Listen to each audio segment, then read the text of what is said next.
God jul, min vän. My name is Eric Wordweaver Shervin, God with the Ridgar Folk here in East Texas, and I would like to welcome you to the Raven's Call.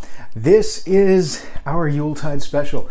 This is something you guys actually requested, and so I got to thinking about it. How could I put this together? And I've got a number of requests. One wanted, more of the history behind Yule. One wanted some more of our scheduling and things like that. Somebody asked about our ritual stuff. I've gotten a lot of different things, and somebody wanted to follow up on my Yule Father deal. And so here's what we're going to do. We're going to do a big, long special. This one will be a bit longer than some of my other videos, and my videos are already long. But part of the reason is I'm going to shoot it in sections, okay? I'm going to go through and I'm going to include bits and pieces in my build-up to Yule and some of our early Yule stuff, because I was looking at the schedule. This one should air on December 26th, which is smack dab in the middle of Yule for us, at least for my tribe. For some people, Yule will already have been over. For some, Yule will not even have started or have just started. Here's the deal, guys.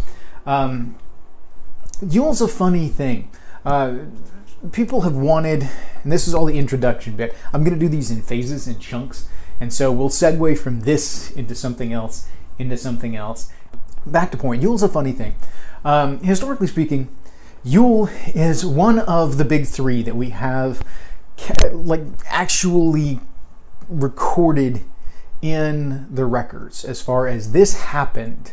Genuinely, we know this happened, we know that it was a continued thing, and that typically during the Yuletide season, there was a lot of traveling, especially by royalty and those that were higher up in the different tribes. A lot of times people would travel from one to the other and get families together during this Yuletide season. Now, I'm not going to go into the whole Judeo-Christian side of the Christmas aspect of things. That's a separate conversation, not my hall, not my call kind of thing. I don't care what they do when they do it. That's their deal. So they're happy, cool, whatever. Yuletide, and this is how I see Yuletide, okay? Keep in mind, I am not a hardcore recon. I am not every other heathen on the face of the planet. I have my own viewpoints on it, and this is just kind of how I see things based on research that I've done and my own interpretations, okay? Again, disclaimer, I am not trying to recreate what my ancestors did. I take some inspiration from them and I create my own thing in this world now. So that being said, I'm not going to go through and be like, well, it's not in the record, so you can't do this. Hey, one of my favorite little things that is part of Yule, something I don't get to do very often, but I think is just a neat little tradition, is called the Yule pig, or the Christmas pig, Yule pig. It is from the Pennsylvania Dutch, who come from a very heathen background in that New England area. And if you haven't looked into the Pennsylvania Dutch, that's an interesting area to do some research in. Their hex signs are incredible, and I love seeing a lot of that this time of year. It's got a very fall, very wintry kind of feel to it. But they have this tradition of the Yule pig, and the Yule pig is a peppermint pig. It is literally pink peppermint that is poured into the form of a pig. You can order them online. Don't believe me? Google peppermint pig or Christmas pig. You'll find it. I think Peppermint Pig was actually the website that I last looked at it at. And it's an old tradition up in that area where you make a wish on the peppermint pig and you break it and you eat the pieces. All during Yuletide. This is so cool because this is a symbolic sacrifice that still exists in a modern tradition. I think it's just so neat. So you've got the Christmas pig, which is pink and everything. Sacrifice the pig by hitting it with a hammer, breaking it to pieces. You've made a wish on it, which is hoping for luck. Then you ingest it. It's so neat. It's so cool. Look into it. So anyway, that was our completely random aside. We're probably going to end up with a lot of these for this particular special. But back to point is that I'm not a hardcore recon. I pull in stuff from all kinds of different places, and I like different elements, different kind of things. We're going to talk about some of those crafty kind of things here and there. I'm going to bounce in and out with some kind of projects or ideas. Some I may show you, some I may just tell you about. It just depends. But one of the key things that you are going to end up seeing differences on with people is when they celebrate Yule. Okay? Here's the deal. From the time of about winter nights through the breaking of spring, the veil thins. This is the veil between our world and the spirit world. This is a time when the gods turn their attention to us in a very strong way, especially Odin, Skadi, Uller. These gods, these wintry gods, turn their attention to us, and we could feel their presence. You see the wild hunt riding through. You'll feel Odin's touch, especially during this time of year. During the colder times, we pull together. We find our what matters, our Innengat, our Othala. If you just watched my rune videos, this is a time when we draw together and we exist as tribe. And so this is Yule, and Yule is my favorite time of year. I absolutely love it because I love the weather that's outside. I love that kind of cold and gray. I know it seems dreary, but I love the feel of it. I love the crispness of the air. I love the tying together of family. I love different traditions that come along with this time of year, because this is the one time where everybody goes, hey, let's celebrate each other. Let's celebrate family. Let's celebrate those things that really matter. Regardless of, race, culture, creed, it doesn't matter. You want to call it, Christmas, Yule, Kwanzaa, whatever. Everybody's got something this time of year, whether it's a modern or ancient holiday, it doesn't matter. Everybody pulls together and goes, we're going to celebrate something this time of year. Even non-religious individuals have adopted a secular version of Christmas that is specifically for celebrating and gifting one another. So this is incredible to me, because it's something we can engage in that's heathen, and most folks don't recognize the heathen elements in it. And I'm not going to get into the whole, Christmas is heathen and pagan and blah, blah, blah. No. Yes, there's truth to a lot of that. However, that's not the point. My point is that this is a time of year where people engage in gift cycles, where people exchange gifts in a ritualized format with one another. And it's incredible to me, because that's so heathen and so beautiful. And it's a point where it crosses cultures, and we all, well, not everybody, but a lot of cultures get to do this in exchange with one another. Most of the time if there's a hang-up, it's because somebody's calling it Christmas, and they're like, well, we don't celebrate Christmas. I'm like, so don't celebrate Yule, celebrate solstice, celebrate whatever. Just celebrate family, friends, folk, Othala, those people that mean the most to you. So anyway, one of the things that you're going to see is a breakdown. Again, lots of asides, lots of tangents in this one, because I get excited this time of year. One of the things you're going to see is a lot of differences between different tribes and different regions is when they practice it.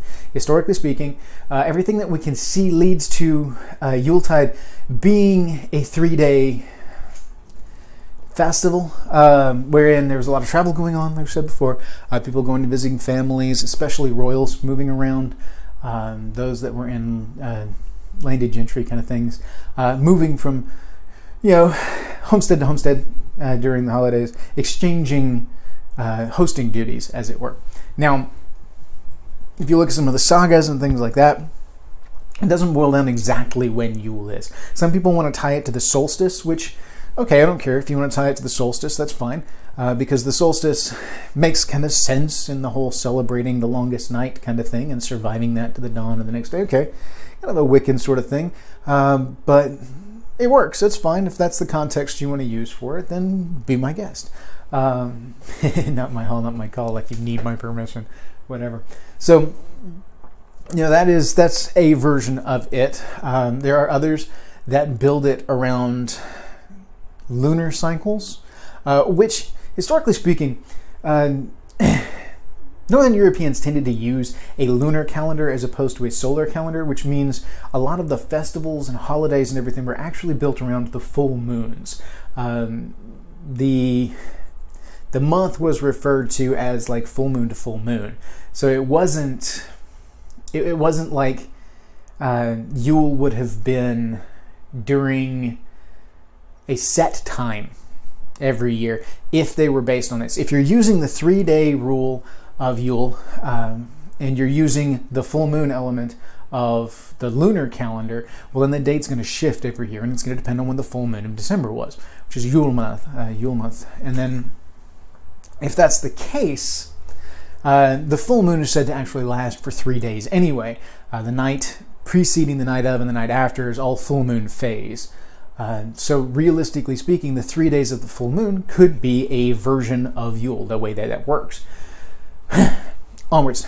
Another version is the 12 days of Yule.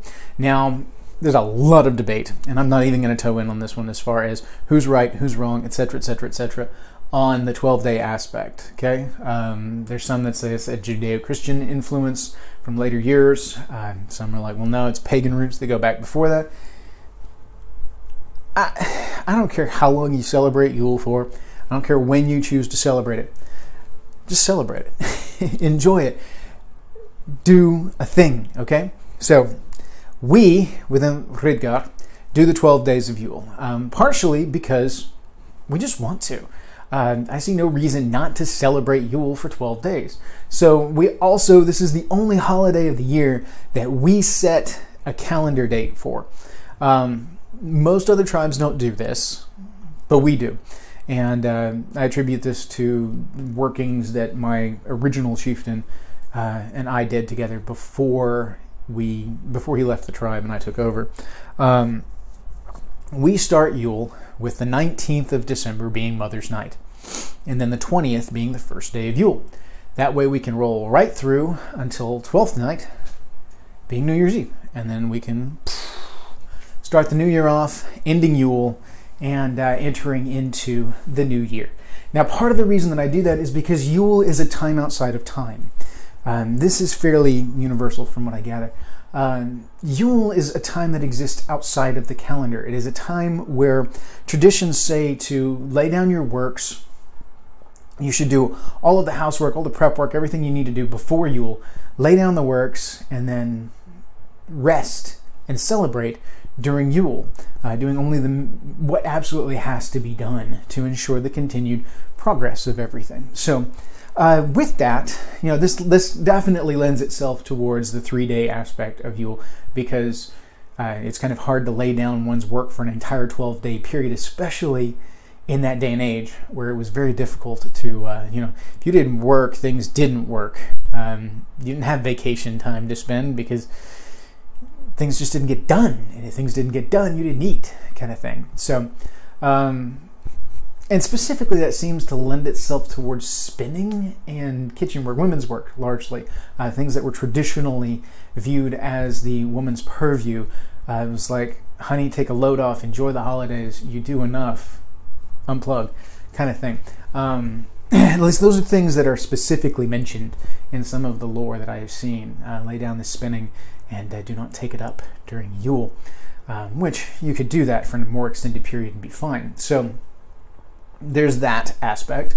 The whole lay down your work aspect is, it's a time outside of time. At the beginning of Yule, for us anyway, within the worldview of Ridgar, I'm not going to say within the worldview of heathens in general, but within the worldview of Ridgar, the year actually ends on Mother's Night.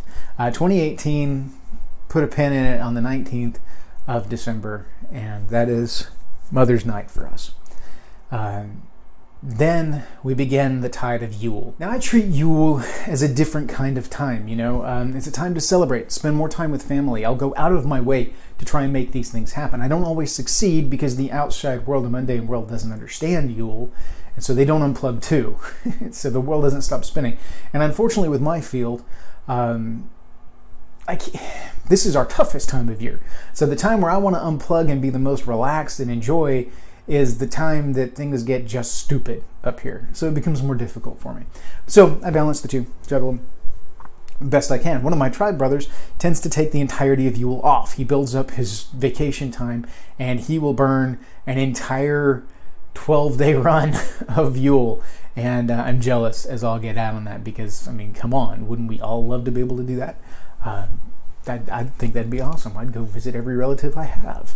It would be just fantastic. But can't always do that. So Yule itself is a time outside of time.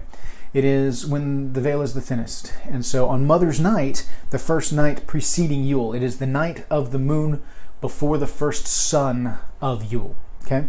I do not actually count Mother's Night as Yule itself. It is the night preceding Yule.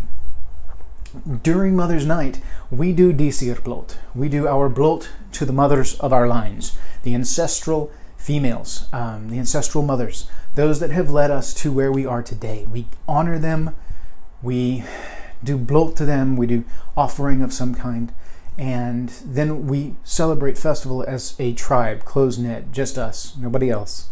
We exchange gifts over the horn and cymbal. We may watch a movie, we may, make wassail. Haven't done that in a long time. We may make ornaments for our tree because we do a Yule tree.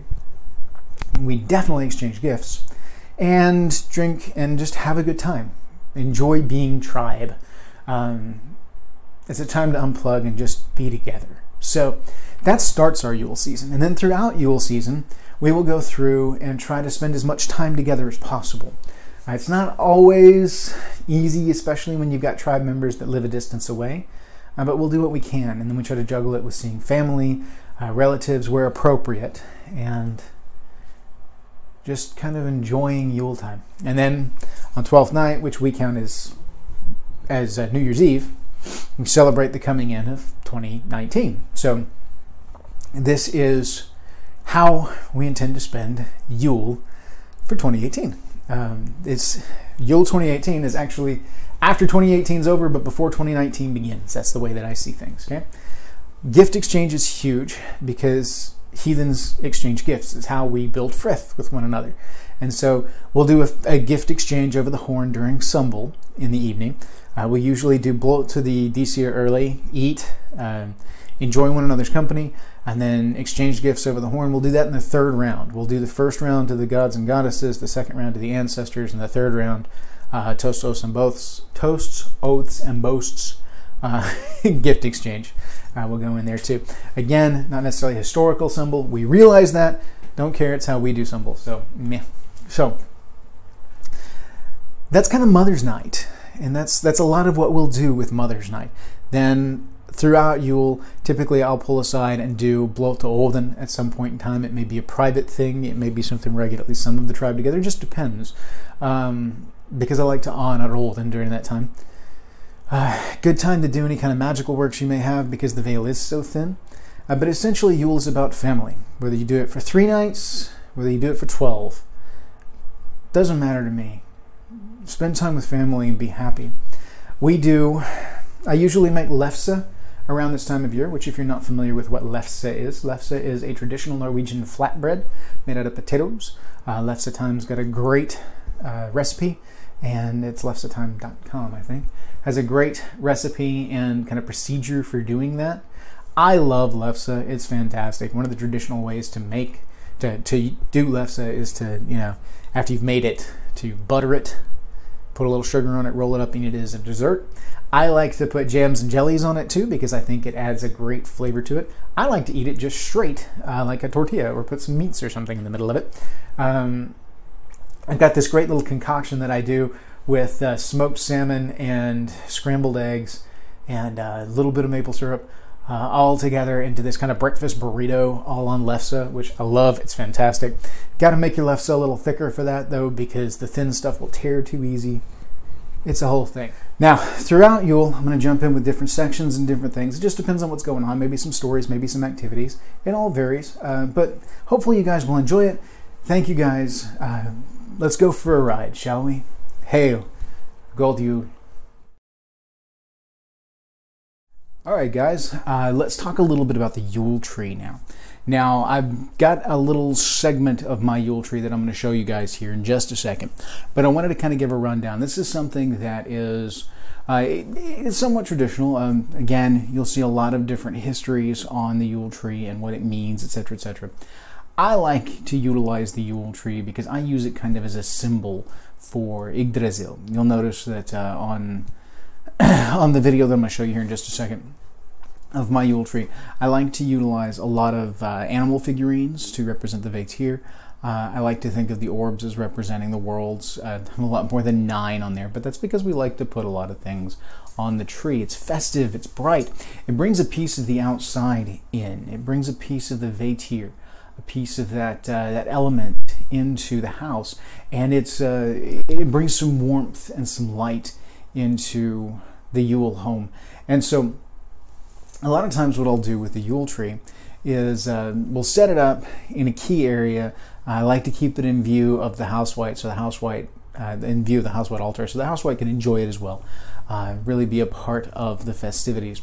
I like to keep a couple of figurines of Father Yule there around it because, as I've said in my Father Yule section, I very much enjoy the concept of Father Yule and this spirit of giving. So I like to have that element there as well. In addition, we'll put the presents and everything under it, just because it's a great thing to do. It's a lot of fun. You know, in the olden days, a lot of the sources will say that people would go out and harvest these trees and bring them in. I've also seen versions of it where the Yule tree was kept in the yard, and it was actually a yard tree that they would go out and they would decorate. And they would take out edible things, fruits, candies, things that the Vetir could take and enjoy, and it'd be kind of a gift to the Vetir. So that's something that I've played with a little bit. We don't do a whole lot heavily right now, but it's something that I'd like to do as time goes on. Pick out a nice cedar or fir tree outside. Well, down in our section, it's going to be cedars. Pick a nice cedar tree out and deck it out with, peanut butter balls. Take pine cones, roll them in peanut butter so that they've got some stickiness to them, and roll them in birdseed. Great way to give a gift to the Vetir. Other little edible deals, some sort of popcorn, things like that. Those aren't great, but it adds kind of an element. It's kind of nice. It's neat. Hang some fruits from there. Some things that the Vetir can enjoy, and that brings some festivity out to the yard. The thing about Yule festivities, it's not just the home. Yes, Yule is a time where we bring everything inwards. It's a very inward kind of holiday, Holytide. But I like to bring some of it out into the yard too, into the outside, especially when we do our festivals and stuff in the outdoors. We'll do some decorations and stuff around our vey sometimes. It depends on the year and the weather heavily. But, you know, shiny trinkets, things like that. The little mirrored ornaments look great out in the yard, reflecting light and things like that. The only thing you got to worry about with stuff like that sometimes is if you've got thieving birds like magpies or crows, or sometimes mockingbirds. Different birds will snatch these ornaments and may hurt themselves with it. So you got to keep in mind your particular woodland creatures and see what will work and what won't. You don't want to put something out there that might be dangerous or harmful to the Vetir, because ultimately speaking, that runs counter to what you're trying to do. So that's kind of the Yule tree and a little bit what we do as far as decorations. It's kind of a fun thing. So now we're going to cut over. I'm going to show you guys my Yule tree. Lighting's low on purpose so you guys can see like the lights and stuff. It gives kind of a cool refraction effect on the lens. So it's kind of neat. But I hope you guys like, and I'd love to see in comments and on the Facebook page if you guys want to share your Yule trees and enjoy, letting us see what you guys do and some of the decorations that you guys use for Yule. It's a great time of year. Love it. So, all right. Now to the Yule tree. Alright guys, now for this section we're going to take a look at the Yule tree.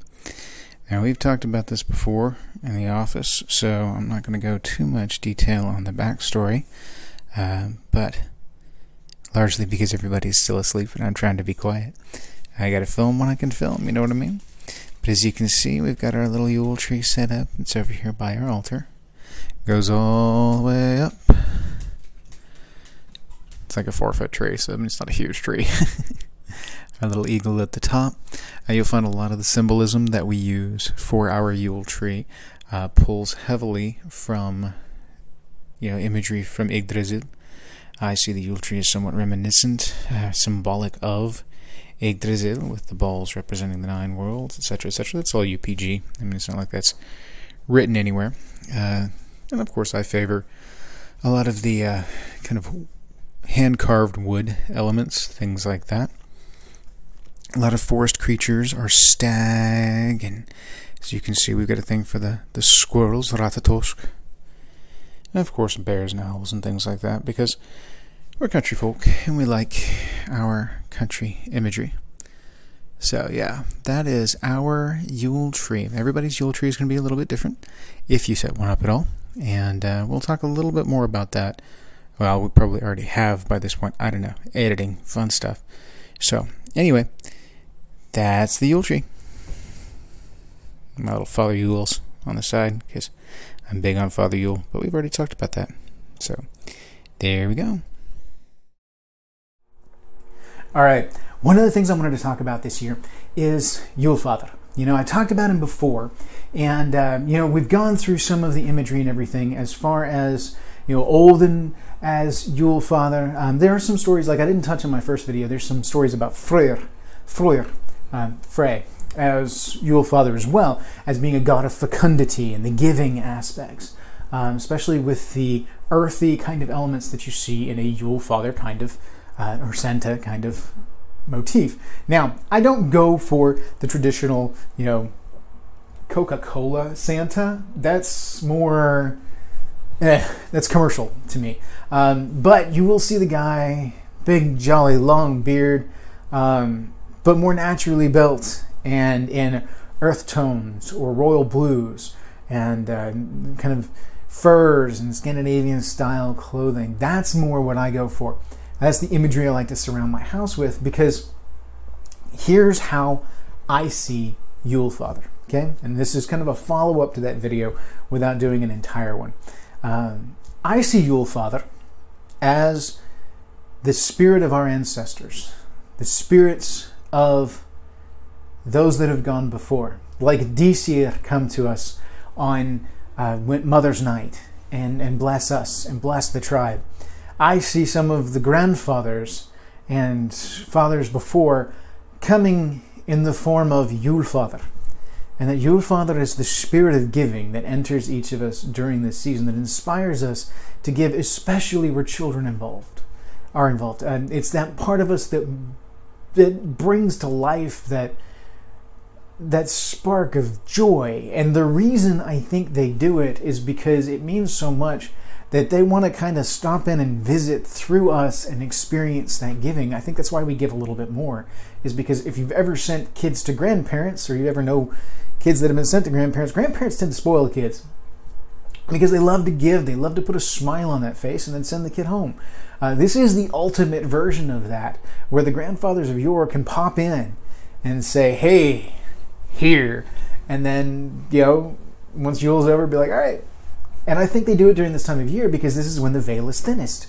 I think this is the time where they can easily come over and experience through us and with us, alongside us, the joy of the gift exchange or the gift giving to the children. Because with the children, it's not as much a gift exchange. With adults, it's a gift exchange. It's more of a social construct kind of thing, where we're giving and we're getting, and it's an exchange kind of deal. It takes on different cultural elements when you're talking about adults. But when it comes to kids especially, there's just a joy in giving. That's what you get out of this. It's not that you're looking for a gift in return, because a 6-year-old may give you a teacup they made at school or something like that, or something that, daddy bought for mommy but put the kid's name on it kind of deal. No, the joy in giving to children is watching children play, is watching them smile and watching them just, their hearts fill with joy. It's beautiful and I love it. I love every moment of it. And this I see as Yule Father's inspiration. And I think there's a different Yule Father for every family. I think there's multiple Yule Fathers for every family. I don't think the Mall Santa thing is nearly that far off base, because I see the spirit of these ancient fathers, these ancient grandfathers, coming to us during the holiday season and encouraging us to give, especially to kids, in an effort to bring more joy, because that's what they want to see. What would our ancestral fathers and mothers want more than anything on the face of the planet than to see their descendants happy and joyful? And that's what I think Yule Father is all about. You can do Yule Father, Yule Mother, it doesn't matter, because I think all their spirits, because the veil is thin and they come to us now during Yule, they can inspire us to give more. And that's why I see Yule Father being very, very real. So if anyone asks me, do I believe in Santa? Do I believe in Yule Father? I emphatically say, yes, I do. And this is why. Because this is what I believe. I believe that the ancestors act through us, just as the mothers of our lines can take on the role of Norns in the guiding of our lives and the building of our lifespans and the recording of our weird into the well. I see the ancestral fathers taking on the role of Yule Father, especially during this time of year, and gifting us and bringing that forward to inspire us to care for the next generation, what's important to the tribe. And so that's what I see. This is how I see Yule Father today. And so, yeah, I know there's all the theories about Odin being Yule Father, about, Thor being Yule Father. I don't necessarily subscribe to any of that. I think maybe they filled these roles to a certain extent in certain times. I wouldn't put it beyond them, especially in areas where there were particular familial lines that they were interested in. I think to a large extent, a lot of that is going to be crossover, bleeding crossover and stuff with different cultural influences. So I don't know. I like the idea that maybe it did come from there, but I'm not 100% certain on that. There's more research that I need to do. But that's not important, because ultimately speaking, what I see as Yule Father, as Santa, are the ancestors acting through us to inspire giving. So when you give something, when a kid wakes up on Yule, one of the days of Yule, and you've given them something, Santa has come and given them something. Yule Father has come and given them something. Yule Father really has given that to them. You may put something together, a delivery from Yule Father, but Yule Father's the reason that it's there. So yeah, the kid got something from Yule Father. It's a thing.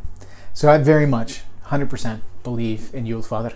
I very much believe that while the veil is thin, that there can be some physical manifestations, especially in the crossing of the veil, especially in the, even if it's not necessarily physical, incorporeal visual manifestations. I think that can be a thing.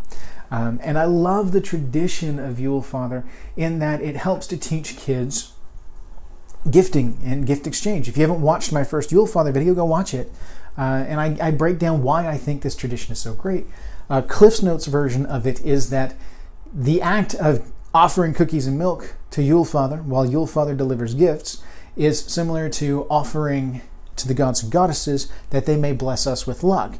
It mocks the gift exchange, the gift cycle that we experience with the divine, and I'm not going to say mocks, but it mimics it in such a way that it teaches in a concrete fashion, which is where they are mentally at that time, the process that will later grow into blot, offering, sacrifice to the gods.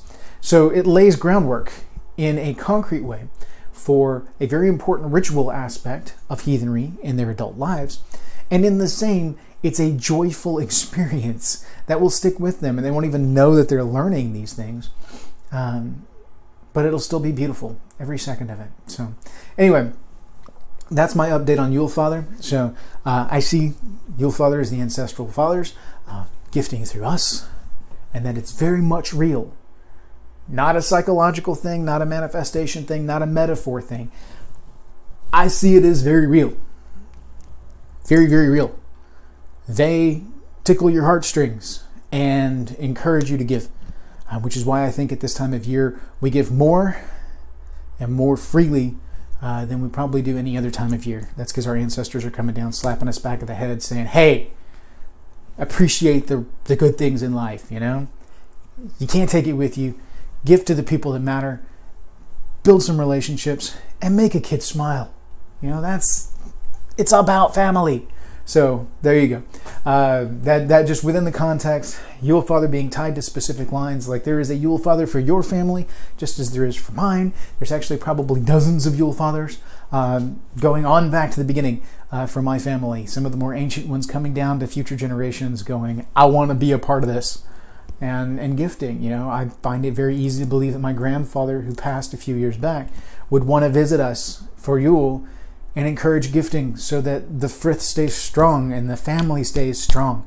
And we come out of this dark time together, stronger and whole, so the clan survives. There's a perseverance aspect to it, a longevity aspect for the tribe that's important, especially the clan, the familial grouping within the tribe itself. The clan is the thing. So, yeah, that's Yule Father, guys. I broke into some of that in the first Yule Father video. My thoughts have expanded a great deal on it since then because I've spent a great deal of time thinking about it. You guys have to understand how important Yule Father is to me as a tradition, as a philosophy, as a role within Yule. It's incredible. And I don't have kids myself, so I like to impart that to other people so that other people may continue that tradition and enjoy it for the truth, at least how I see the truth behind it. Hopefully they will too, and encourage an interaction between the ancestors and the descendants and the gifting, and enjoy a perfectly wonderful tradition that doesn't have to be mired in propaganda, in muddled backgrounds or whatever. It doesn't matter, because during Yule, the fathers of the line are Yule fathers. That's as simple as it is. So, the guise of Yule Father as we know it, the Odinic qualities and everything, I love the imagery, so I'm fine with that. I keep them around the house to encourage the ancestors to come and be part of what we do, to bring that Yule Father element into our tribe and into our clan. So anyway, we're going to move on to another section, but remember, leave an offering out for Yule Father this year. Hope you've been good. Let's talk a little bit about gifting now, all right? This is something that's big during Yule, okay? Yule is an incredible time of year. I love Yule, and I've said that a million times, I know, during this special, but keep in mind, I'm filming these things non-consecutively, so it's, I'll repeat myself on some stuff, and I may make reference to things that I'm going to do later and never come back to. Please forgive me on that. This is very disjointed, done over the span of a couple of weeks. So anyway, and I'm trying to rush to get things out closer to the beginning of Yule instead of the end of Yule like I had originally intended. Probably said so in the intro of this video. Anyway, gifting, all right? Gifting is a huge thing in heathenry. The reason being is because gifting builds frith. Gifting ties together weird.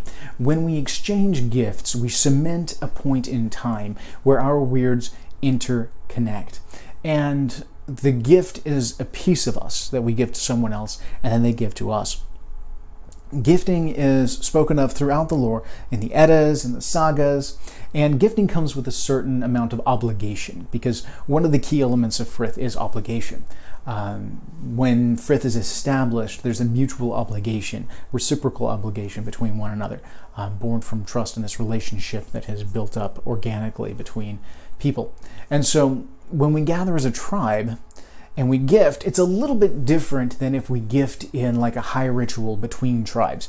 Now, it's a very ritualized, very formalized process in high ritual, high symbol kind of things, where gifts are given between tribes. That's to tie the weird of tribes together. It's the same thing in essence because we're tying weird together. But that takes on a different element. Gifting for within the tribe is more relaxed. It's the thought that counts. The fact that you're taking time to honor those people that are nearest and dearest to you and to freely give from your hearts. The Yule Father spirit that enters us and gives us this need to give even more than we would normally, to give gift, give presents. And so what we do during Yule, at least what we do within our tribe, is on Mother's Night when we get together, we will have our blot to the disir, and then we will usually close the evening with Sumbel to celebrate the start of Yule, because Mother's Night takes place right before Yule actually begins. With distance and everything, and some of our tribe having to travel, we don't get to do what we would like to do and what we have done in the past, which is hold a high feast of Yule during Yule and do the gifting then, so that it takes place deep in the heart of Yule. Instead, we do it at the opening, because it's a busy time of year. So this is when we can get everyone together and rally the tribe and be able to share that moment together. We'll have our Sumbel, and you can see my past video on Sumbel the Ridgar way to know how we do it, which is fairly common throughout the Midwest, as far as, you know, the 3 rounds, the first one being to the gods and goddesses, second to the ancestors, and the third is toasts, oaths, and boasts. It's in the 3rd round that we would give gift. So just to kind of give you an idea of what we do, we'll go around and you know, within our structure of Sumbel, we reserve the right, we call it the Gothi's call, and at the end of the 3rd round, the Gothi can make the call as to whether or not we're going to continue on and do a 4th and maybe even 5th or 6th round, or if we're going to close it at the 3. But we consider the 3 necessary to complete the ritual. So what we'll do is we'll do the 1st round to the gods and goddesses, the 2nd round to our honored ancestors, and then usually with Yule in mind. Frequently I like to hail Odin at that particular one, just because it's that time of year, and because I feel myself closer to Odin in a lot of ways. So it's the 3rd round where we get to the gifting aspect. And then the 3rd round, what we'll do is we'll gather up all the gifts that we're going to give. And then usually we'll do this one a little bit differently. We'll either split it up between, like, for instance, Twyla, my significant other, is in the circle with me. And usually she goes after me. And so we'll split the gifts up. Like, I'll give these gifts, she'll give these. Sometimes we'll do it as a unison kind of thing, a joint toast. And we'll toast the tribe, and we'll do whatever our 3rd round toast may be, and then we'll close with gifting. And then we will exchange our gifts. We'll bestow our gifts upon the members of the tribe, and then they will in turn bestow their gifts. And as we go round robin, everybody sees the gifts, they open it. We always open them in the circle, and in turn, instead of doing a big free-for-all like I know some families do, we do it in turn so that everyone can see the gift. Everyone can see the honor that is bestowed through the gifting and be a piece of that. Everyone can be a part of the gifting process, tying all of our weird together. And we do this over the well so that it helps to cement that weird tie. Now, gift debt is a thing that is well known within the heathen community. Gift begets a gift. You know, a gift should be met with a similar gift. And so when one gives a gift, it incurs gift debt or an obligation from the other individual. The idea that we try to shoot for within our ritual, within our Sumbel for Yule, is to make sure at the end of the night everybody's kind of on an even playing field. So we make sure everybody knows ahead of time that this is what we're going to be doing. We'll discuss limits, things like that. We do a lot of like handmade gifts and things like that, which are a lot of fun and very heartfelt. A lot of energy goes into them. They don't necessarily have to be heathen related gifts either. It's not necessarily about heathenry. Heathenry is about the family, and so knowing those people is perfectly acceptable over the horn if you're going to give gift to someone, to give them something that they like, something they're going to get use out of. So giving, you know, gift cards or like Steam cards if you're a gamer, things like that are perfectly acceptable because you're honoring that individual, saying, I recognize your worth, and because of that, I am giving you something I know you will like and I know you will use that will bring you joy and happiness, or at least be useful to you throughout the year. And so a lot of times we'll give heathen-related things just because it's fun, and when we're dealing with our families and things like that, I know a lot of us, when we deal with family during Yuletide, I know a lot of them, we don't come from generations of heathens typically. Some families do, and then they don't have to deal with the extra baggage and the extra trappings, but a lot of us do come from mixed families. Like my family's kind of non-denominational. My family's all over the place because my mom's one thing, my dad's kind of non-denominational Christian, sort of. My brothers are one of my brothers is heathen and is an active member in the tribe. My other brother is kind of his own thing. And so, with that, we come to a kind of secular Christmas kind of thing. For me, it's no big deal because that's just another day of Yule. It's another day to celebrate Yule, to celebrate family. So I have no problem gathering up with the family on the 25th and exchanging gifts, because to me, we're still celebrating the core element of why we do what we do during Yule, and we're doing it during Yule. So I'm fine with that. Not a problem at all as far as I'm concerned. So they don't necessarily get the gifting thing as far as heathenry goes. So a lot of them aren't going to give like heathen type gifts. And by heathen type gifts, I mean like hammers or, horns, drinking horns, ritual items, altar pieces for people to use on their altars, heathen oriented gifts.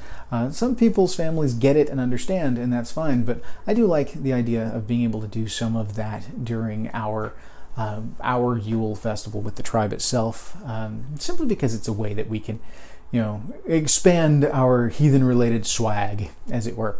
Hashtag heathen swag. See if I remember to go back and put that in. Probably not.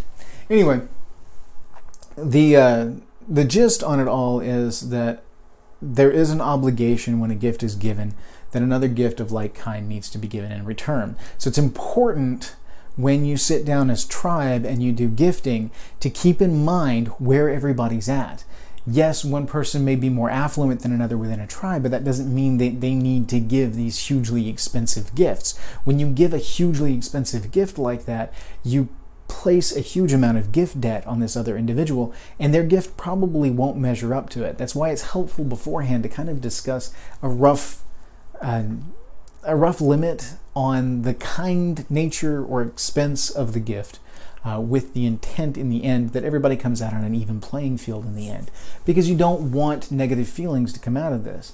I've actually seen dear friendships break up because one of the more affluent individuals was able to give far greater than the others. Now, ultimately speaking, the gift that can be given in return for such a magnanimous gift, such an affluent gift, can be the time and friendship that is, just part of that relationship, being there for them, being there as a part of their lives.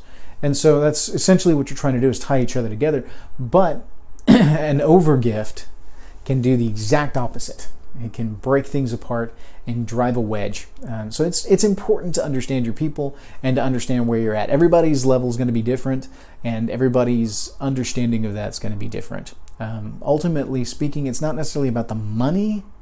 Lavishness of the gift can be an element, especially it becomes a keeping up with the Joneses kind of thing. But the essence here is the thought is the thing. It comes from the heart. It comes from the individual. A lavish, expensive gift may not carry all the weight that a simple handmade item that's made specifically for that person might. So it's important to think these things out, especially when it comes to gifting within the tribe. It's perfectly acceptable to gift outside of the tribe. Obviously, anybody that's important to you, gift. If you can afford it, do it, but do not put yourself too deeply in debt as a result. That's a sign of overgifting. If you come out of Yule and you're so deeply in debt that you're hurting for the beginning of the year, what you've ended up doing then is putting your hearth in danger by giving more than the hearth can actually afford. It's much better to give within your bounds and for it to be heartfelt and on point to the person. It's the more it can reflect your relationship with that person, your understanding of that person and their likes, their dislikes, and what values they have, the better it can be. Putting yourself out, burning too much expense-wise, puts yourself in a bad way and doesn't do you or your family any good. And that in turn will bring poor feelings for the individual to whom you have gifted, because they know that the gift has then put you in dire straits. So, and they may not ever know that, but it'll become evident when you have trouble making bills and things like that. Don't put yourself at a point where you can't make the bills. Give within your means. Make it more about the heartfelt and less about the dollar signs, because that's not what this holiday is about. Within the secular holiday of Christmas in general, eschewing the Judeo-Christian side of Christmas, but the secular side of Christmas, there is a rampant materialism that goes on. So much so that people will begin to look poorly upon the holiday, look poorly upon Yuletide and as a whole, because they see it as in that secular version of the rampant materialism, buy, consumer, and this pressure to spend. That is a side effect of sales.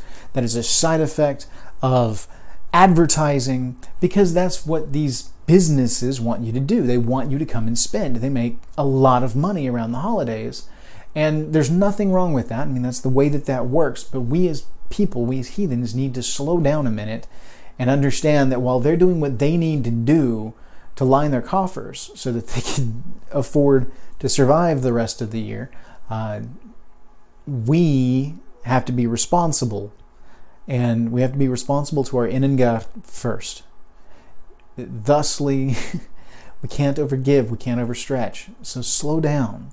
Don't give in to the just rampant consumerism aspect. Take some time, think about the right gifts, give within your means, and you will find that everything will be joyous and wonderful, because in the end, it's not necessarily about the gifts.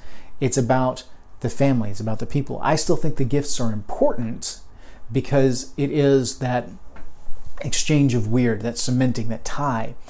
But it doesn't have to be some grandiose thing, a simple book, a keychain, a six-pack of somebody's favorite beer. Something that says, I see you, I know you, and I appreciate you. And this is my way of showing that and honoring you for what you bring to my life during Yule. This is a time where we focus on Inengar. It's a time where we focus on those that are nearest and dearest to us. And so the gift is a physical manifestation of that. It's a way to honor them for their worth to you. So think on that, but do not overgive. Take your time, think it through, give within your means. Okay? So it's enough on gifting right now. I can do entire sections, entire shows on gifting. I think I have already. I get lost in my episode list. So anyway, keep that in mind. Gifting, okay? Figure out when you're going to do it, how you're going to do it, what the limits are, and then any thematic elements that you might want to go along with that. So there you go. In a previous section, I talked about the High Feast of Yule, something that our tribe has done before and would like to do again in the future. Its limitations are based on availability, time, and just the spread of our tribe. But I thought I'd take a half a second here to kind of explain what I mean by that. Okay, during Yule, like for Mother's Night, we'll do a DCR bloat, and we will bloat to the mothers of our lines to honor them, and we'll do our gifting and stuff then.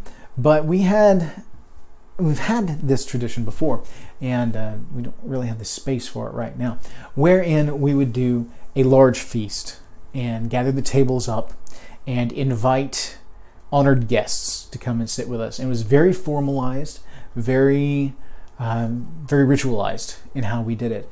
And one of the things that we did was a high sumble during this, where everybody's seated around the table. There is a horn bearer that carries the horn from person to person, as opposed to our folk sumble, where we will pass it from person to person frequently. And during this, we will honor extended family members, we will honor guests, and there will be gifts given. It's very much based on being a high ritual. It's a lot about honor. It's a lot about recognition on a ritual basis of the rank and relationships that each person holds within the tribe. Typically when we seat, the Gothi or chieftain would sit at the top, the head table, the high seat. Their family would sit with them, and then their extended family off to the side. He would place his most trusted individuals, his or her most trusted individuals, right there with him, usually in his right hand. And then ranking as far as closeness to the host, which in this case is the Gothi or the chieftain, would be, the further away you get from the high seat, the further away you are from that central group.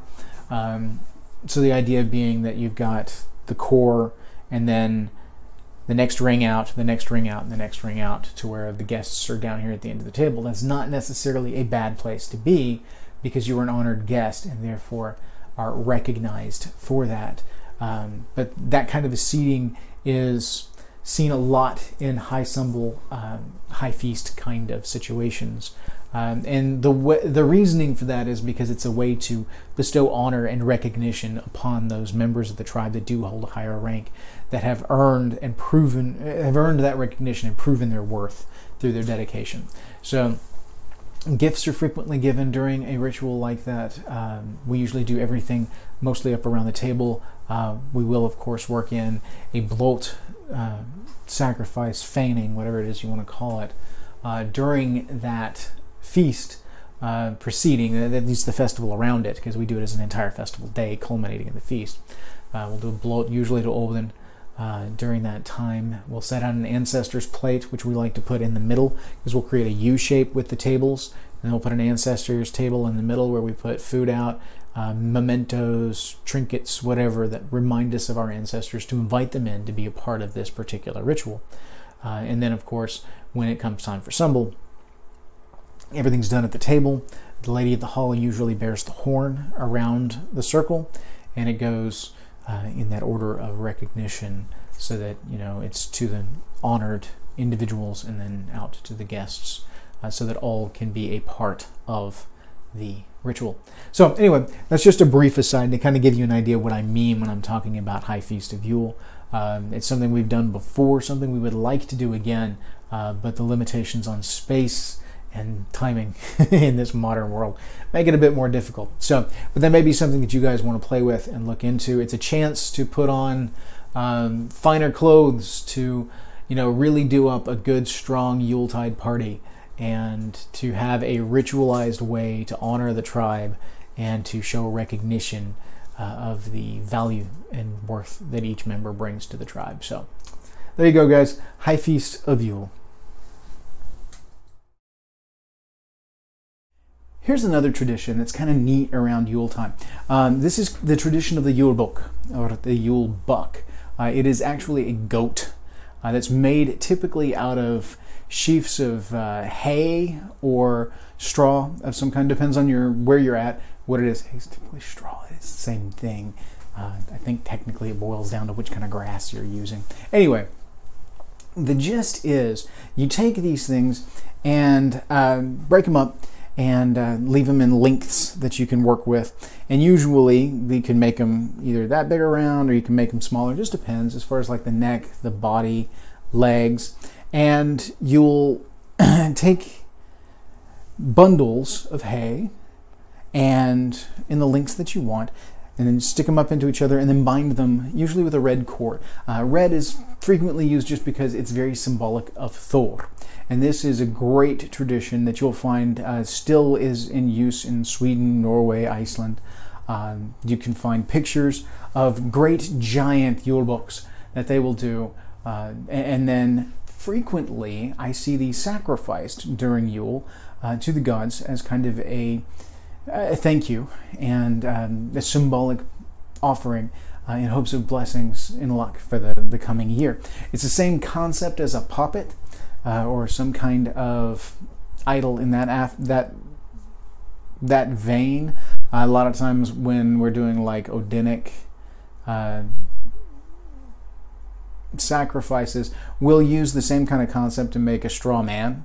The straw man then can be a symbolic sacrifice for Olden, in the vein of the olden human sacrifices that were done in arch-heathen times. So, because obviously that's not something that's easily done or morally on point in modern world. So this is kind of a symbolic nod to the traditions of our ancestors that don't necessarily translate to the modern age. So you can easily find some examples of Yule books as you go around looking at online.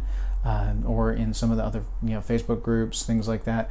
A lot of times books about Yule from Northern Europe, specifically Scandinavian areas, are a great way to do that. So anyway, I've also seen it where inside the Yule book they'll put, it's a Julbukk, that U for the U is Yule book. And so anyway, a lot of times I'll see them put little gifts, little trinkets, little presents off into the Yule book to then sacrifice to the gods. So it's kind of a way to up the ante on the gift, as it were. It's kind of a neat thing. A lot of times people will use them as decorations during Yule, and then on 12th night they'll sacrifice it. If you do the 12 days of Yule, if you do the 3 days of Yule, then of course at the close of your 3-day festivities. It all depends on what your particular hearth culture is built around and what you guys like. So that's a neat thing. It's a cool deal. You will also find versions of this where people will don goat-like costumes, headdresses, things like that, and run through the village or yard or whatever, making a great clatter as though they were Thor's goats rolling through and blessing everything.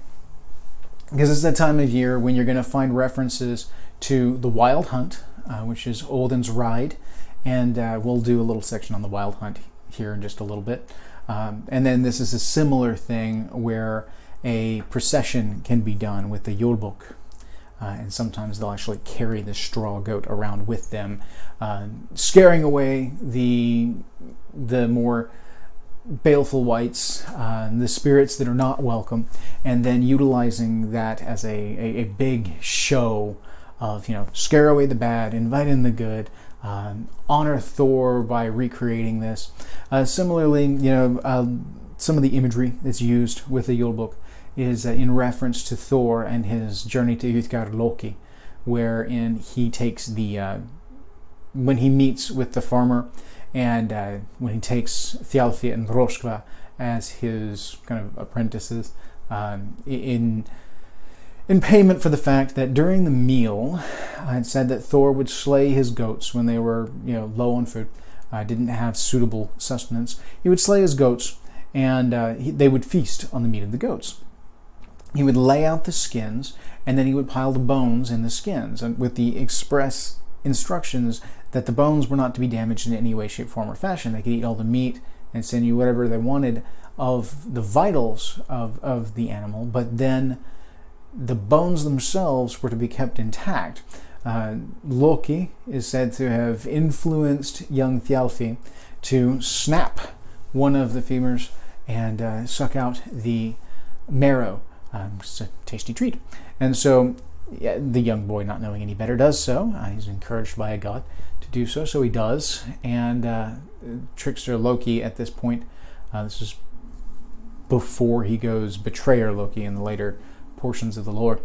Trickster Loki at this point has played a foul trick on Thor, so that when Thor gets up the next day and he strikes the ground with his hammer to revitalize the goats, the goat that had the snapped bone is lame, has a broken leg, and therefore is of no use to him as in traveling to pull his chariot. So this is kind of a nod to that because it's symbolic of Thor. It's a way to honor Thor during Yule, because a lot of our traditions are based around ancestors. A lot of the traditions are based around Odin. This is a way to bring Thor in and to add a little element of that, because Thor was said to be of the common man and the worker, and so this is a good way to bring in another element of the Aesir into our traditions. And anything we can do to honor any of our gods is a wonderful thing during the holidays. So it's a little bit about the Yule book, and we'll come back here in just a little bit and talk about the Wild Hunt. Now let's talk a little bit about the Wild Hunt. The Wild Hunt is a wonderful thing to see around this time of year. I see the Wild Hunt as beginning anywhere from winter nights on through the close of Yule, maybe a little bit beyond. The Wild Hunt is said to be Odin's charge through Midgard when he is more present in this world. And one of the things that he will do is he will mount up with fallen warriors in tow, and they will ride across the skies, ride across the lands of Midgard to chase away foul spirits, to chase off trolls, gather up souls to come along with them. There's a lot of stories that build around the Wild Hunt. It's a wonderful little story. And having seen the Wild Hunt blow through, as far as physical manifestations of what we will see, the one time I know that I've seen it come through, and this I know without a shadow of a doubt that this is what this was. It was a major front blow through, but it was unusual even for our neck of the woods. And it was standing out, and you could feel the temperature drop at least 10 degrees, maybe more. And this just incredible wind came roaring across the fields. You could see the clouds that are being pushed with it and just feel the might of the gods as they ride by. I stood out with it was Guinness at the time because I love Guinness, Guinness Extra Stout. So standing out there with the Guinness in my hand, and I looked like a madman standing out there in the middle of nowhere, arms raised, howling at the sky, to praise Odin as he's riding by, to honor him and pour out libation in his honor, to ask his blessings as he rides by in the Wild Hunt, and to spare us any of the damages or negative aspects that can come along with that, such as getting sucked up into the Wild Hunt and one's souls being their souls being taken along on the ride. Now, there's a lot of references to the Wild Hunt. There's the song Ghost Riders in the Sky, which is an incredible song. If you've not heard it, a quick YouTube search will bring it up very quickly. And it's a neat little song. It's done in neat little seems to be my word phrase of the day. It's a cool song. It's done kind of in an American Southwest kind of feel. The rancher, it's a demon ride in this. The Wild Hunt was demonized post-conversion, because that's what the church does with a lot of heathen-related subjects, and so they take the Wild Hunt and take it from Odin and turn it into a devil's ride or a demon's ride, where they're driving this demon herd across the sky, and this song uses the imagery of ghostly riders driving a wild herd, and fire in their eyes, thunder in the footsteps, wild winds. It's incredible. But it's based on the Wild Hunt as far as the core imagery and where it comes from. The herd itself, of course, being the baleful stuff that they are herding away from Midgard to protect us. And so there's, what would be to them demonic entities, to us is, they're chasing off the trolls and the baleful wights. And there's also the element of souls getting sucked up and taken along, of course, in the demonic side of things. It's to, suck them into hell and things like that. But for us, it's they're being sucked up with Odin into the Einrjar. Still not something you necessarily want to happen, obviously. But it doesn't have the demonic elements that you see in the Judeo-Christian side of things after the conversion, and that influence goes in. So that's a little bit about the Wild Hunt. I've referenced the Wild Hunt in some of the stories that I've done in my saga Bjorn Thorolfsson, in Arnes, in Winter Nights. I reference the Wild Hunt specifically, and so it's just kind of a cool little nod there to what I've done there. I like the Wild Hunt as imagery goes, and having seen it driven by, it'll send a chill to your bones. It's an incredible thing to see. Scary, but incredible nonetheless. So that's a little bit about Wild Hunt. Like I said, I see it starting up somewhere in the vicinity of Winter Nights and then riding through particularly strongest and coming to its culmination somewhere in the vicinity of Yule. So that's a little bit on the Wild Hunt. Here's an interesting little tradition that I know comes out of up north in the New England area, specifically the Pennsylvania area. Now, there's a large section of what's called the Pennsylvania Dutch up in that area in New England. And the Pennsylvania Dutch are a Germanic group of people that came over and kind of kept a lot of their culture alive. And one of the traditions that they have that I find incredibly interesting is called the peppermint pig. This is a little candied pig that is poured into a mold, and then, you know, they do the peppermint candy and then pour it into the molds to give it a pig-like shape. And typically speaking, what they would do within their tradition is to take this pig and everybody make wishes or promises on this pig, and then smash it with a hammer, a little silver hammer that they use specifically for this purpose. And what they'll do then is eat the candies, and, you know, this should bring them luck and good wishes for the coming year. I find this to be an incredibly interesting little tradition, because effectively what they're doing is they are taking a Yuletide pig and sacrificing it for blessings. So it's a neat little thing. You can find stuff on it online. I'm not going to go into it too deeply here because it's not.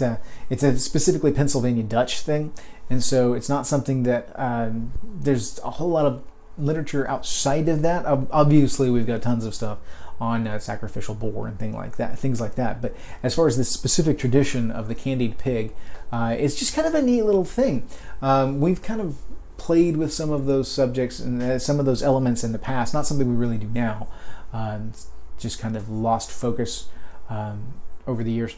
But we've played with the idea some of incorporating a candied pig kind of element into our Yuletide before. I don't know if that's something that the current members of Redgar would be interested in, but some of you guys out there may be interested in the concept, and it's a neat little kind of faux sacrifice, as it were. And it can be turned into something more because it does come from that root in blot. So just kind of a neat thing. Quick little aside. So back to the rest of the content.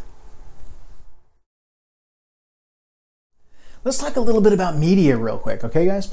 This is a time of year where Yule is heavily influenced by heathenry.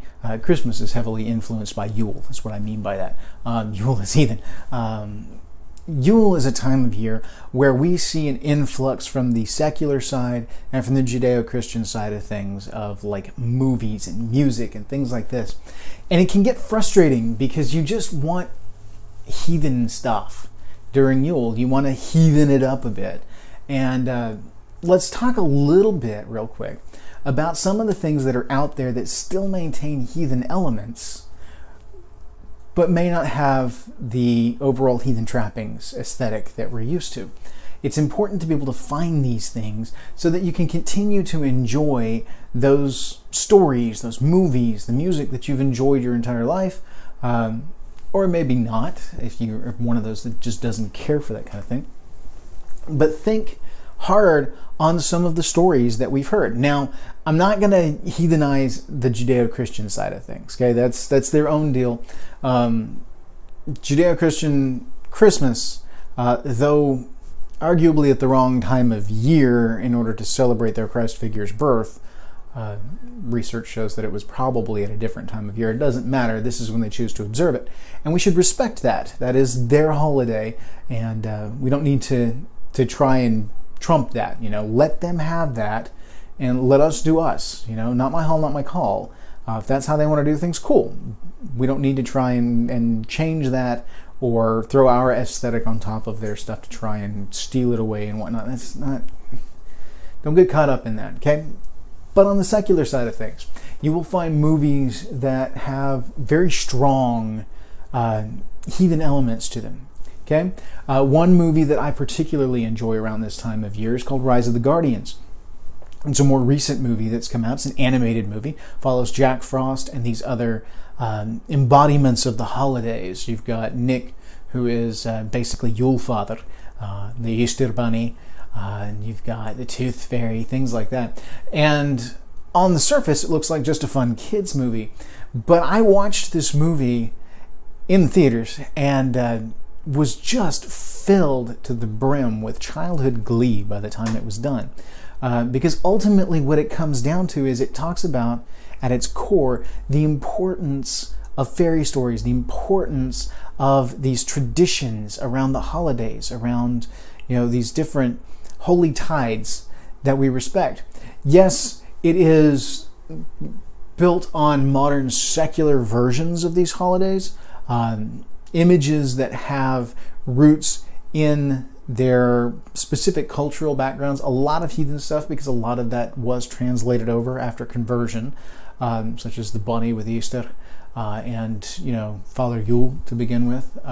There's a lot of those things, a lot of those elements that are in there, but at its core, it explores childhood innocence and the importance of the holy tides. So taking that to heart, you can watch the movie with heathen eyes and see wonderful heathen elements that are present throughout it. It brings to life these figures in such a way that just fills you with glee. It's fun. It's a fun movie. For a moment, I was 10 years old again, and it was just incredible. So check that out. Look at those kind of films. One of the films that I absolutely love, and this is a film that I watch every year during Yule. It is a staple in my household. I will always watch it. I don't necessarily subject everybody else to it, but it's one that I will always watch, and it's called I Remember Mama. This is not typically a holiday movie per se. It is a movie that was done, I can't even remember what the date of it was. It's based on a book called Mama's Bank or something like that. I'd have to look it back up again. But anyway, Mama's Little Bank, I think is what it was. Anyway, the gist is it follows a Norwegian immigrant family who has come to America and set up shop in California.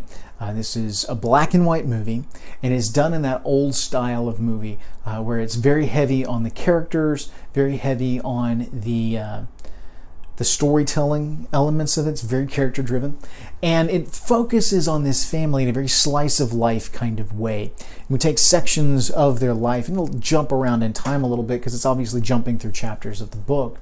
And in essence, it's the trials and tribulations that this family goes through as they try to make their way in modern society. Of course, the aesthetic of a Norwegian family in America hits home to me because that's my family.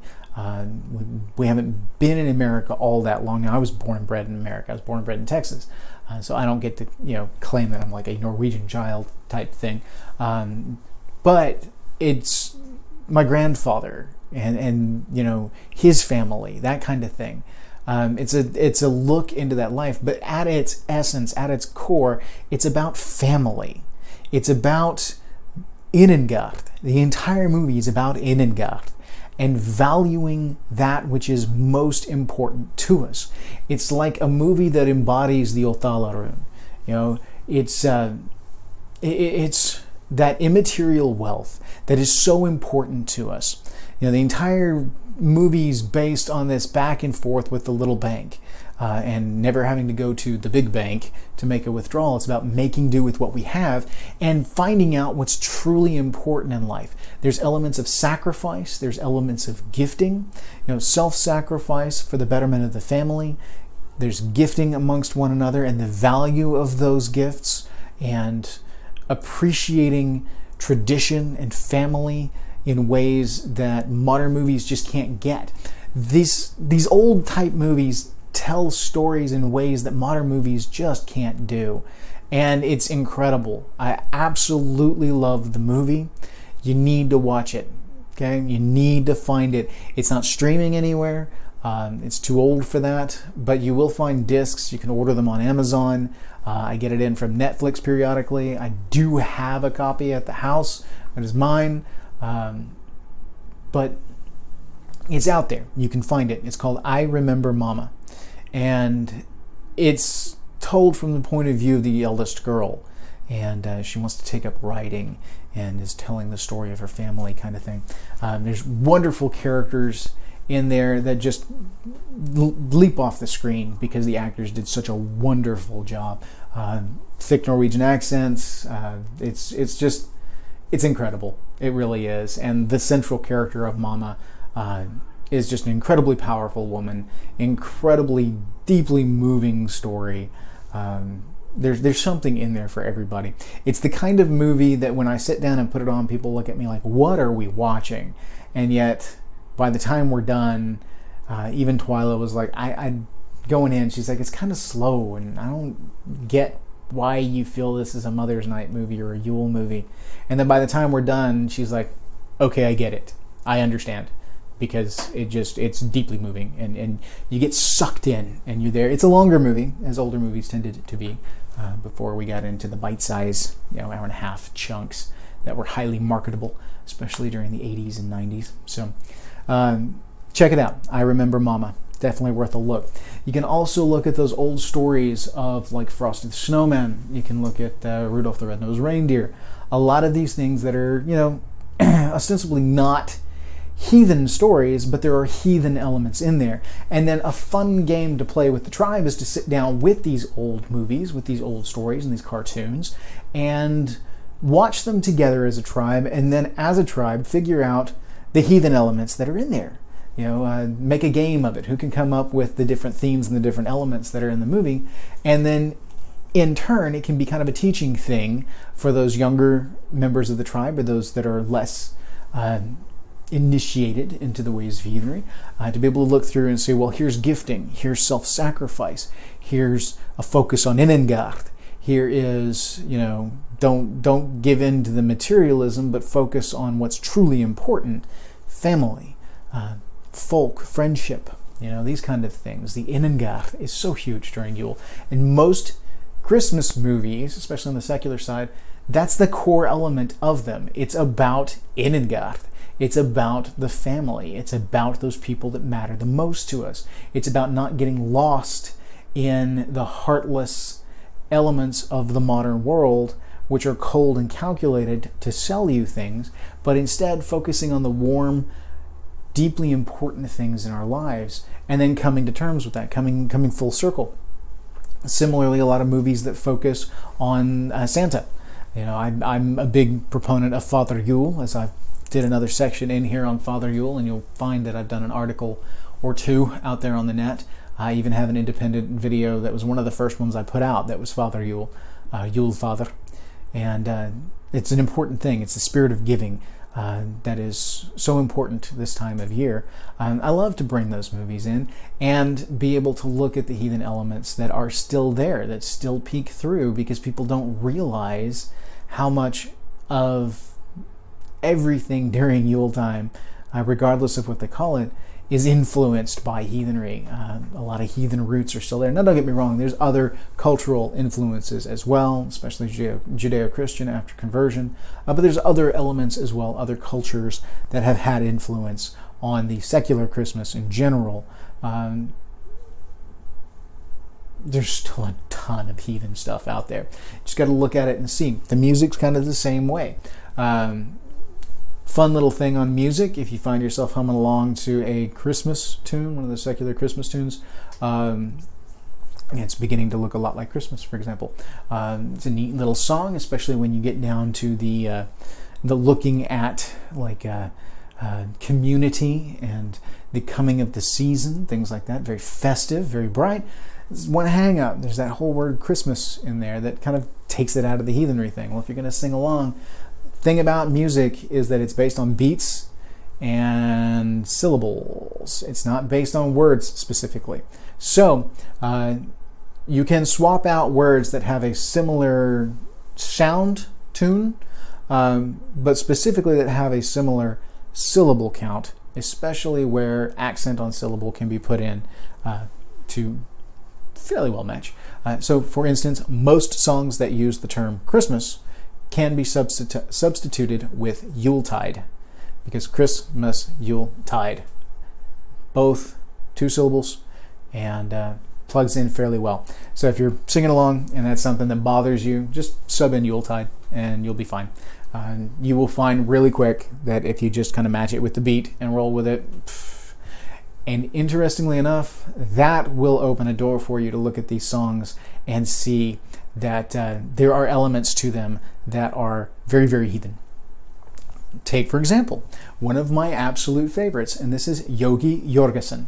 Yogi Jorgensen is a Swedish guy who back in the day did all of these fun little songs. They're just so much fun, and they're hilarious, they're funny, and he's of the old troubadour style of sing a song but tell a story in the same time. And he did a couple of albums around the Christmas time, Yuletide, and one of them was the time that he played Santa for the PTA. Absolutely hilarious. I love it. It's just wonderful.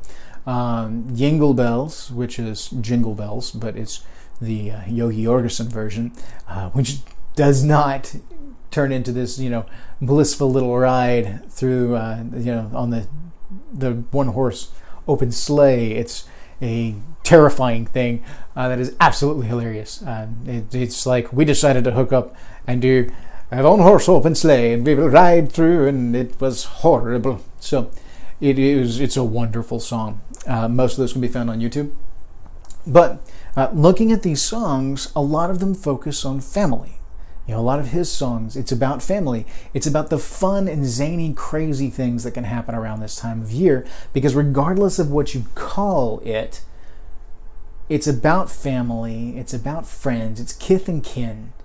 And the movies, the stories, the music, all tell the same thing. They just call it a different thing.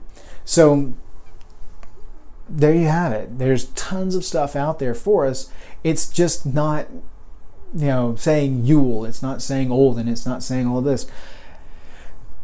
Getting too focused on the trappings, you miss the important part. It's the same thing as the whole consumerism element. We get so worried about trying to find things that are specifically heathen that we miss the heathen elements that are there right in front of us that we can enjoy while we continue to make things that are uniquely heathen. I know there's some of you guys out there that are singer-songwriters, that are musicians, that are craftsmen, that are storytellers, writers, children's books, things like that. I think as of the filming of this particular video, I'm up to 686 subscribers on my channel. Amongst all of those people, there are some artists. I know there are. Get out there and make some stuff, bring things forward. I did it myself in my saga of Bjorn Thorolfsson when I tell the story of Nils. I subtitled that chapter A Yuletide Carol because it has some influences from A Christmas Carol with Charles Dickens and all that.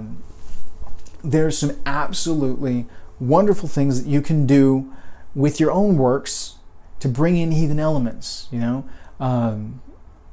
Write songs, write stories, make videos like I'm doing here.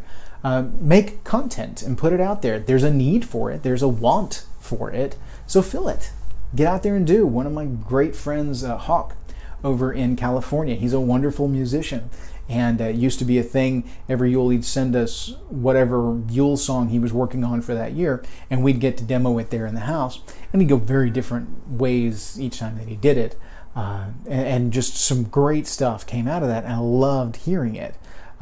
There's a lot of heathen artists out there that sing specifically from heathen points of view, and you can make heathen Yule music because all it has to be is about family. It needs to be about the things that matter the most to us in Ingath. It can be about the gifting. It can be rife with all kinds of heathen trappings, and that is a wide spectrum depending on the particular cultural aesthetic that influences your heathenry. Is it going to be more along the lines of Norse Icelandic? Is it going to be mainland Europe, Anglo-Saxon, Germanic? What is it?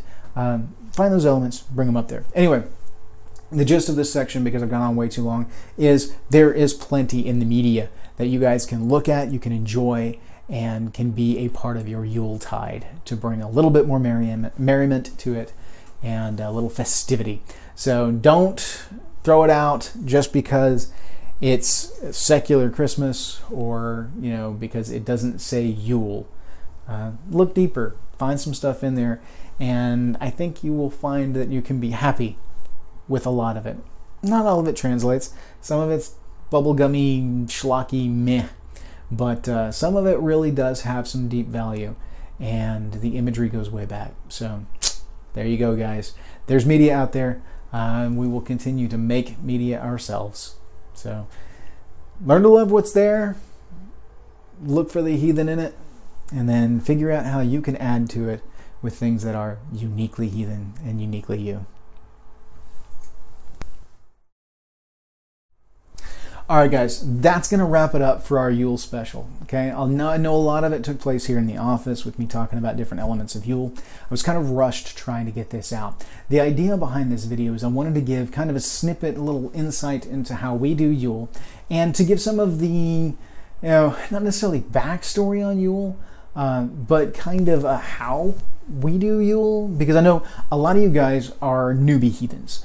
Fresh to heathenry, and you guys don't necessarily know what to do with Yule, especially if you've not had the benefit of being able to kind of ghost in under a pre-existing tribe who have traditions built up. So here's the deal, guys. Everything that I've given you throughout this series of snippets, these little shorts in this one giant video, is a culmination of our traditions. It is Yule Ridgar way. And we have built our traditions largely. I'm happy with that. I really am. It's one of those things where we as a tribe have taken the time to develop what works for us. And we have developed these traditions. We have developed our Yule. And I'm going to tell you right now, traditions are important because it gives us something concrete, something to look forward to, something that's a piece of us. And so we need to invest in traditions. We need to develop traditions. We need to continue to build on the things that we love and to make Yule ours. Don't get wrapped up in somebody else telling you how to Yule. Don't take this video as a 101, here's how you Yule. It's not that way. Everybody Yules a little bit differently. And that's important, because the sovereignty of tribe is paramount. You guys will do it in your hall the way that you do it in your hall. You're going to have family traditions that, despite not coming from specifically heathen backgrounds, are still very much a piece of your family. And in keeping those traditions, you honor your family. Therefore, that makes it heathen.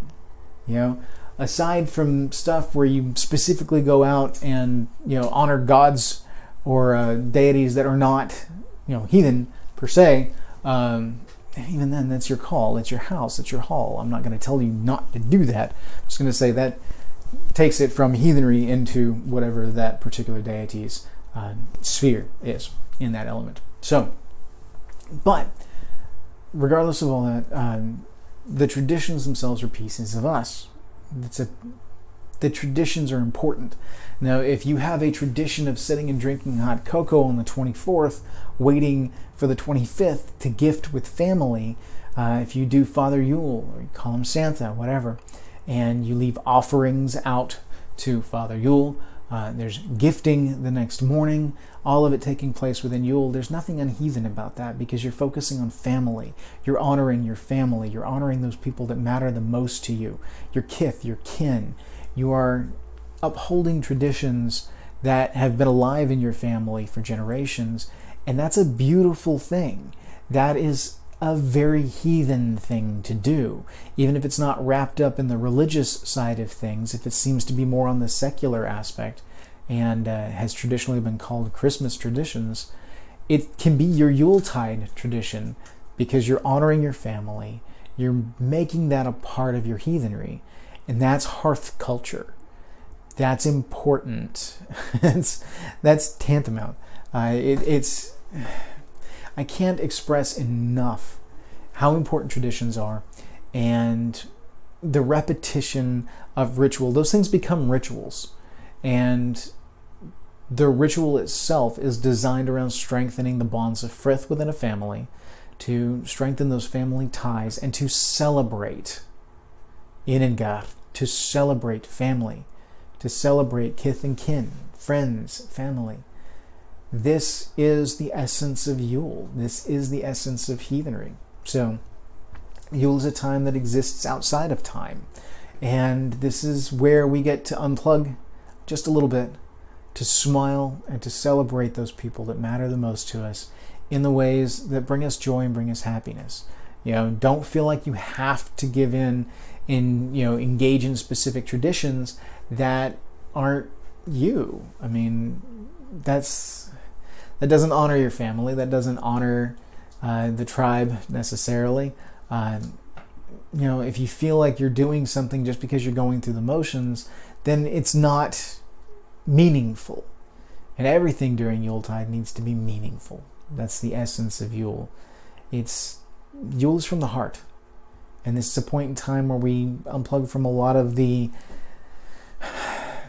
overly ritualized, overly formalized elements, and we just enjoy being together, to be family, to be folk. So there you have it, guys. That's our video on Yule, my video on Yule. And I thank you guys for watching this really long video. Those of you that have made it this far, kudos. I know that my normal 30-minute videos are hard to do, and this one's, I think, well over an hour by now. I don't know. I haven't done the editing yet to put it all into place. Could be shorter. I don't know. We'll see. But I may throw up some other little things here and there, like I know I had intended to kind of work some of my lefse making into this video, but due to time constraints and trying to get this out before Yule, it's probably not going to happen. I'm willing to bet by the time I actually put all of this through to processing that that won't have made the cut, because I usually do my lefse making during Yule. So if I can get it set up in a way that I'm pleased with it, I will try and do just a little bit of a short extra deal and toss it up on the channel for you guys.